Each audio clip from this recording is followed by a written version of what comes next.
Greg, let's talk about cross-platform measurement. An ad appears, the same ad appears on a linear network, on a website, on a Twitter feed.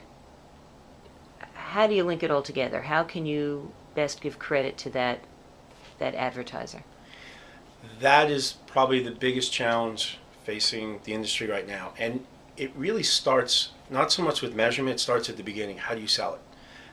How do you put it into a contract? How does an advertiser or an agency come to a network and say, this is where I want to put everything? How do you lay it out in a contract? How do you put it into the operation systems so that it gets counted correctly?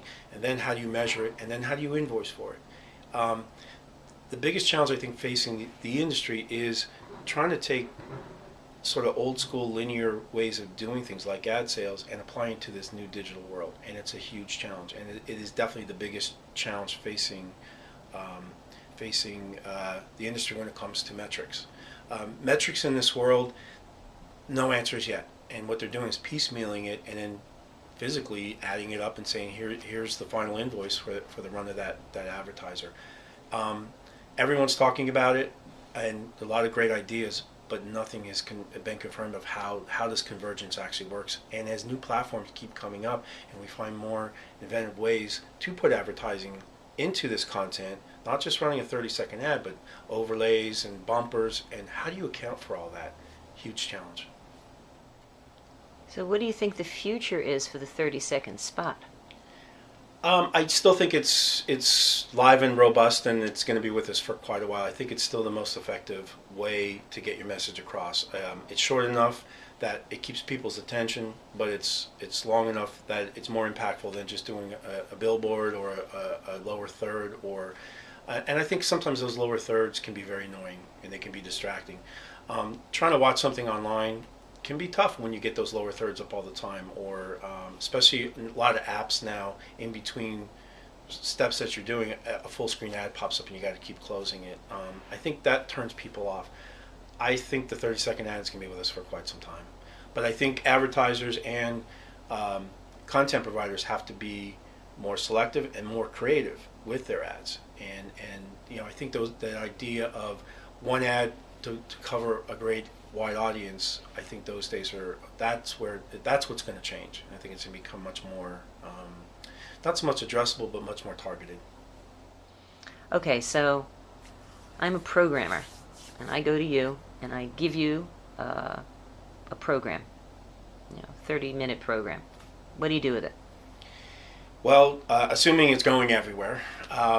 Yes. Yes, which it should be going everywhere these days. We have to create a content package. It's not just about the video file. And a content package, very quickly, it's the video file, it's the metadata, which has all the description and all the schedule information and all the billing information, a lot of background IDs and things like that.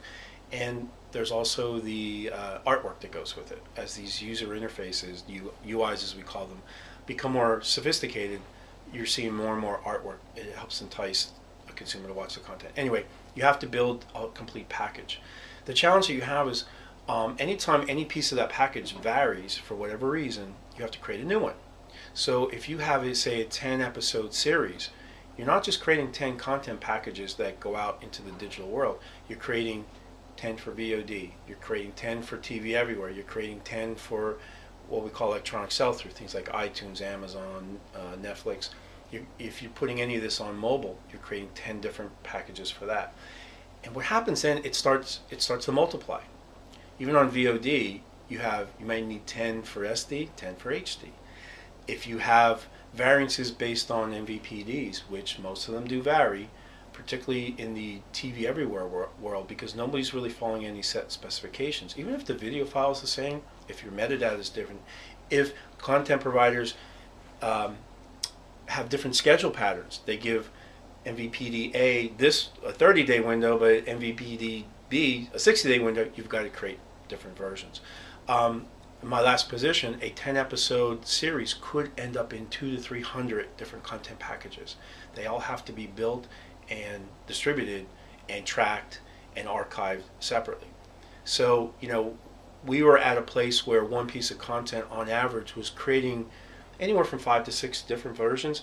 Some of the high-end stuff, we're talking 20 different versions. Some of the more basic filler content, particularly marketing clips, you may only have 1 or 2, but it was averaging out to that level. It is a huge, huge challenge. And it's what's really prevented a lot of this content from being distributed across all these new platforms. Rights is one thing, but then there's the economies of scale that also fit in, because that's why dynamic ad insertion is so important, because if we as content providers can't generate some revenue on it, you kind of raise the question, well, why are we doing it? What's the point?